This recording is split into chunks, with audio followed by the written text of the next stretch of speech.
There is always room for one more in the video outhouse. After very careful consideration, sir, I've come to the conclusion that your system sucks. The Outhouse now proudly presents Bo and JR's Top 10 Movies of 2010.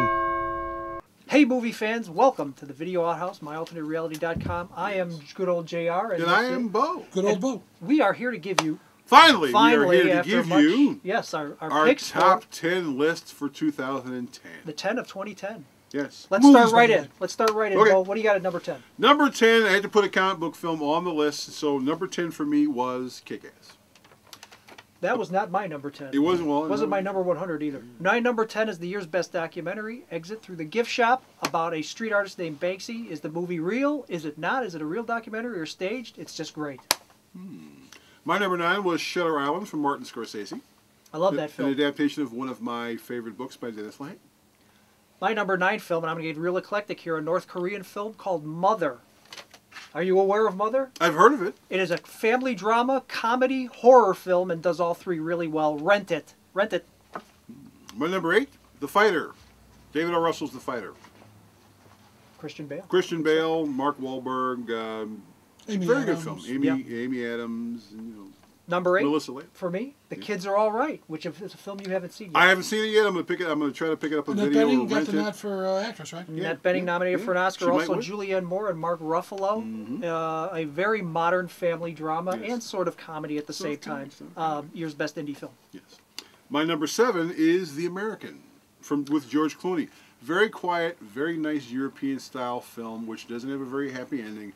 A really focused performance by George Clooney, and I just found the film really, really interesting. Some people will find the film relatively slow, but it worked with what the film was supposed to say. Another good pick, Bo. Number 7 for me is 127 Hours. Danny Boyle's follow-up to his Oscar-winning Slumdog Millionaire. Another film I haven't seen. With a performance by James Franco that nothing he ever did in the Spider-Man films thought I could ever see him do in this film. I heard he trimmed his own toenails. Yes, he did. He trimmed his own toenails. And he crosses his eyes. And he it's ate great. them. He ate them, too. Number 6. Yes. Ben Affleck's The Town, an adaptation of Chuck Hogan's Prince of Thieves. A very good film Very good indeed. film. Number 6 Great for crime me, the big blockbuster of the year, Inception, Christopher Nolan's dream project that he wrote for 10 years. 6! Number 6, Inception, intellectual, elegant, huge Hollywood entertainment that's also intelligent. I suspect a tease on Bo's list. Uh-oh, well, what do you got? What do you got? Number 5, True Grit from the Coen Brothers. Oh. A very good film. Actually, to be honest, I watched the original True Grit film a bunch of times with John Wayne. I never really liked it. Well, it's a John Wayne film. It's not based well, it's John nothing Wayne, else. basically John Wayne was playing John Wayne. I just Exactly. never bought Kim Darby as a She's kid too old. She's because she 21 was in that too film. old. She's 21 years old. And I Exactly. knew she was that old when I was watching. I'm like, I don't know about it. Although I didn't have a problem with Glenn Campbell in that film.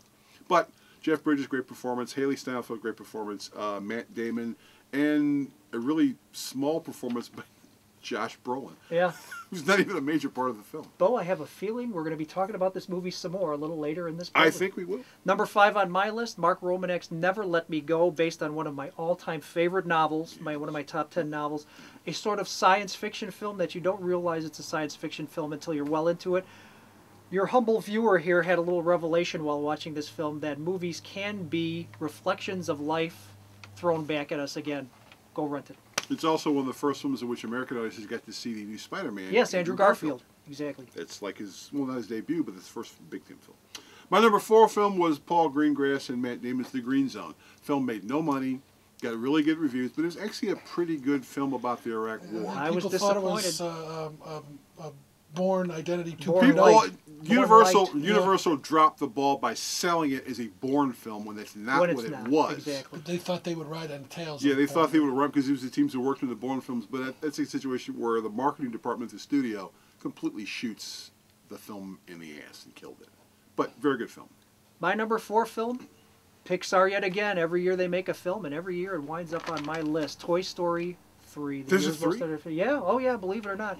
3 and final in the series, That's supposedly. it? That's okay, it. well, Did you cry? Cry at Well, the end? I did cry at the end. You There are cried? emotional highs in this movie, and there are moments in this movie where you realize you're looking at toys, but they have mortality and a depth to them that only Pixar could pull this off. That's another film on his list that I just didn't go to see, but I'm going to probably pick it up on video.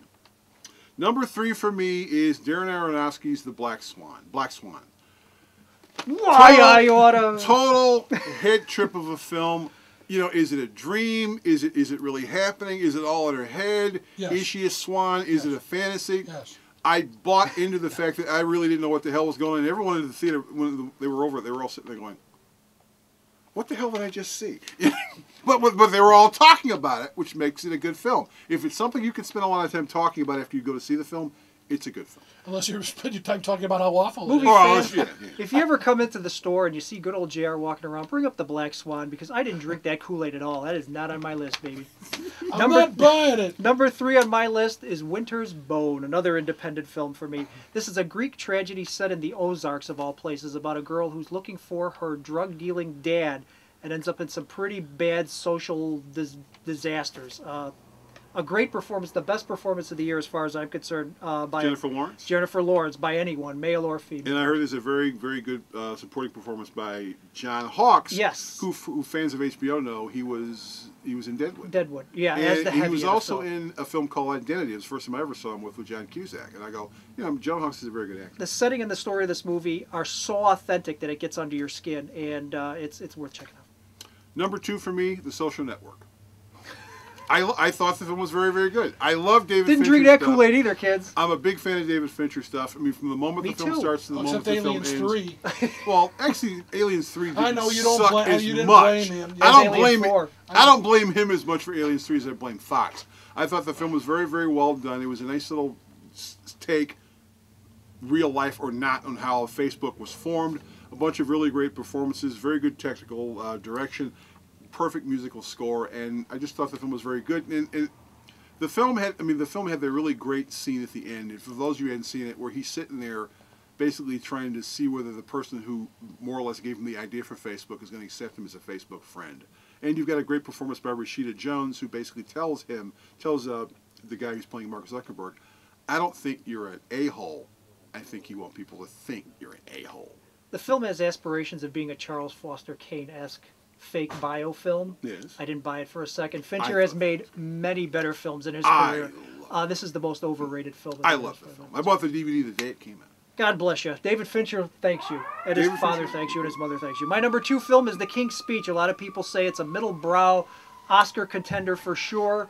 A crowd pleaser to be sure, but a damn good one with solid performances from Colin Firth, Jeffrey Rush, Helena Bonham Carter, who's actually playing a real character as opposed to a whack job. And Guy Pearce Pearce is in the film as well. It's a historical tale, but it also has a real fine rooting interest that you find yourself invested in by the film's end. Every year there's a film that people really, really get enchanted with and love it, and every year there's a film I have no interest in seeing. For me, I could care less about The King's Speech. He has a speech impediment. Who cares? I would have much rather they focused on the Guy Pearce's character. That was, to me, an interesting story. Instead, it's about him having a speech impediment. I just don't care. In a time when radio was becoming the norm for people to use. Well, you should watch it, and I think you would care. What's your number 1 film? Inception, baby! Christopher Nolan's Inception. Also a head trip of a film, kind of like Black Swan. Perfect direction. Oh, it's a better film than Black Swan. Well, I agree. It's a better film than Black Swan. Perfect direction, perfect acting, and you've got that immortal question at the end of the film of, is the thing not spinning anymore, or is it spinning anymore? We don't know. Is it? I mean, are we still dreaming at the end, or are we still? Well, that part of the film for me is almost the cliche of the film, and it's the least interesting element of it. But what's interesting about that little spinning dreidel he's got there at the end? There are a lot of ads running in a whole bunch of Hollywood media sites about it, and the focus of the picture is that little spinning dreidel. That's like the ad campaign that Warner's is using. Well, and that's because that's the thing everybody talks about. It's like how it ends. And of course, Nolan said, "I'm not going to." Well, it's the one thing that nobody understood. Anything else, they understood that. Exactly. But again, this is a huge summer blockbuster with aspirations of intelligence, and it's a very classy film, and it's also shot really well. I don't know who the DP was. Wally Pfister.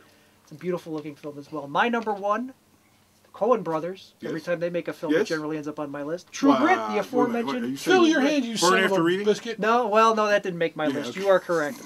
Great performance from Haley Steinfeld as Yes. Maddie Ross. I think she's going to win this year. I Jeff think- Bridges in an equally as good performance as he did in his Oscar-winning film. Yes, but I don't think Bridges will win this year. I think the winner is someone that we'll talk about in our Oscar prediction show. But it's a very, very good film. It's also a Western, which is Yeah. making money, which in Hollywood is an unusual Yeah, everybody's occurrence. surprised. And it's about time Roger Deakins won an Oscar for cinematography, Yes. and this is the film he'll win it for. It's a Western, and it's a pretty straightforward one. The Coen brothers, I think, are at the peak of their powers, because this film, I think is a seminal Western, and I think this is going to go down as one of the great Westerns of all time, but they're making it look easy. These guys are at the peak of their abilities. They're making these films, jumping genres with each film, and doing them perfectly every time out. The 64,000 question is, what are they going to do next? Exactly, and it makes you get excited for filmmakers when you can ask that Right, it's question like, what are they gonna do? and wonder what they're going to do. Maybe they'll next. do a science fiction film next. That would be fantastic. Well, they'll do a comic book film. It's possible. That'll be even weirder. Possible, but with True Grit, they go back to the original source material, the novel, as opposed to the John Wayne film, Yeah. which is a John Wayne They're film. going to remake Citizen Kane. Yeah, next Yes, is going to be a the remake next of Citizen film they're going Kane. to remake Citizen Kane. That's the my Coen top Brothers 10. Citizen Kane. What didn't quite make your top 10 real quick, Bo? You know, there weren't I almost put the entire Millennium Saga Me too. on there as one, but the problem is I've only seen the first two, and I never got to the theater to see Hornet's Nest. The reason the 3 didn't make my list is because there's a case of diminishing returns. As we hit the second and third, they're not quite up to that first film. Yeah, well, because by the time you get to the third film, most of it takes place with her in the hospital, and so you have to be more fascinated with Bloomquist than her. And then when she comes out, you go, "Wow!" This Some is of your cool. picks were a little bit lower, like The American. That was a little bit lower on mine. Yeah, I thought the film was very, very good. I mean, Ghost Rider was another terrific film that didn't quite make my list. there's another film that someone I saw the film and said they really, really loved it. I Yep. never got around to renting it. I think you can get it at Best Buy. Pierce for like Brosnan $10 actually now. acting. Yes, Pierce Brosnan and Ewan McGregor and a bunch of other people in the film. So that's it from us. That is the top 10 films of 2010. Thank you, Bo, Thank you, for your JR. picks. And come back in a year. We'll be back here 1 year from now with 2011. So until then, go to the store's website, myalternatereality.com. Sarah, we don't need Sarah. who No, well, she saw does. a couple of these films. Yeah, like By Twilight accident. and stuff. Well, yeah. no, not by accident. She went and saw these films. It was at gunpoint, but she went and saw Well, yeah, exactly. And she snuck in. Yeah. She didn't pay.